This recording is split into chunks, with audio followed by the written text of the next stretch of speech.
Good morning guys! Actually, good afternoon na. Kagagaling lang namin sa grocery. Kinulit ko yung anak ko kasi wala na ako nung mga kailangan ko sa aking journey ng aking high cholesterol and high blood sugar. So, bumili ako ng, meron pa naman akong stock na isda. Bumili ako ng salmon. Ito ay $7. Haloan ko lang to ng vegetables tapos magiging 2 meals na ito. O, diba? 2 meals. Magkano lang ito? $7. Tapos this one, I got this on sale. Catfish for only $8. O, diba? This is good already for 2 weeks.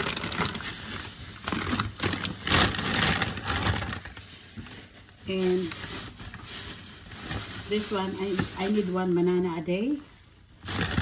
Yan. And I have this cucumber for my smoothie. I still have my apple, so I didn't buy apple. Then I need this sweet potato.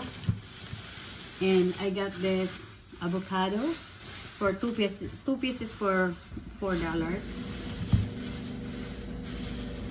Kasi panglagay ko sa, kailangan ko talaga, I need to watch my health now.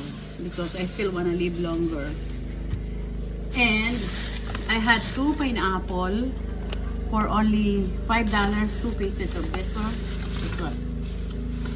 I can use this in cooking, or I can use it with my smoothie, like that. And the new lemon that I got is mixed up with, I always use this every day in my lemon water and in my smoothie. And what else did I got? I got this. This is an organic bread. My son said, "Mom, why you always buy organic? And then organic is expensive." This is not expensive. This is just like $3.99, and for a slice is 70 calories for a slice, and zero cholesterol, zero. So the sodium is only 4%, and that's all. No fat. Yeah. And per piece, like breakfast, and I can put avocado slice or just tomato. Yan. Talagang healthy yarn. And then I got this $1.99 the spinach. I got this $1.99 the spinach for my fish fillet, and I got the this is corn. And I have this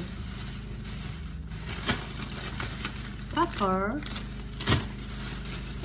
and I get this is the first time I got this one, but this is good when you have high cholesterol or high blood pressure. This is good. Then you see that it's kale. This is only $1.39 for like that. I just want to try it. So yun ang pinamili ng aking ina. My son paid for all this. Sometimes I paid for it, but now my son got it.